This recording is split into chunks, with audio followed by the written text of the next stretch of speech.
Good afternoon साथीहरू। आज फेरि म मेरो घरको कौसीबाट भ्लग बनाउँदैछु। ल मेरो चिप्ली भेन्डी यत्रो भएको छ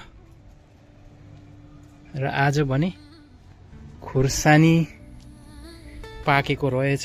ल हेर्नुहोस्, म आउनुभन्दा 1 महिना अगाडि यो खुर्सानीहरू हरियो थियो।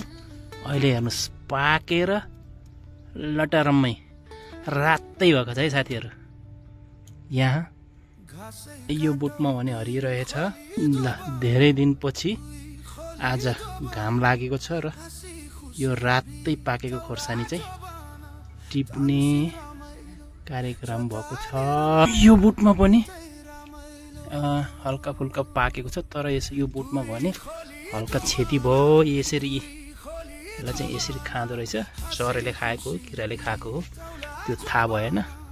हामीले कति अनुसन्धान गर्दा नि यो पत्ता लागेन साथीहरू। खोर्सानी आज टिप्ने प्रोग्राम छ।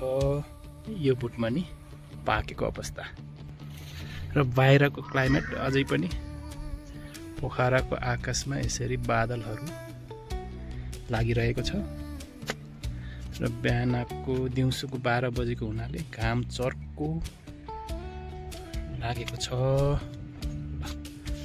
मेरो घरको छतबाट देखिएको दृश्य यही हो।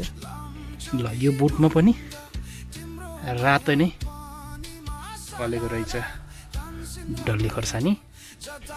अस्ति देखाएको ड्राइगन पनि पाकिसकेछ, रातै रहेछ। यो पनि रातै रहेछ ड्राइगन पनि साथीहरू।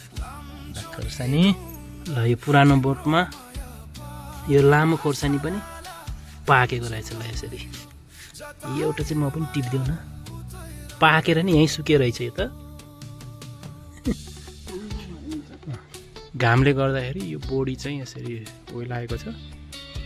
यहाँ खाइ नसकेर बोटमै कुहिएको नि रहेछ। कोही यता यो कोही पाक्दैछ, कोही यता यसरी बेर्न उम्रिँदैछ।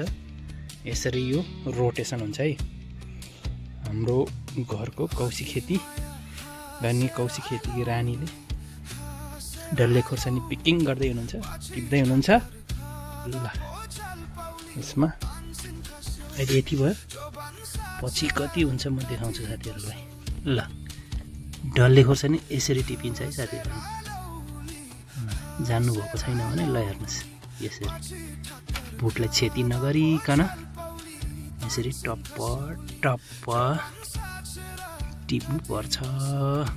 ल हेर्नुहोस्, यो बोटमा त लटरम्मै रातै पाकेर रहेछ। एकै ठाउँमा पोक्को परेर। ल हेर्नुहोस्, यो भने सलाद साग है साथीहरू। यो रातो कलरको सलाद साग छ।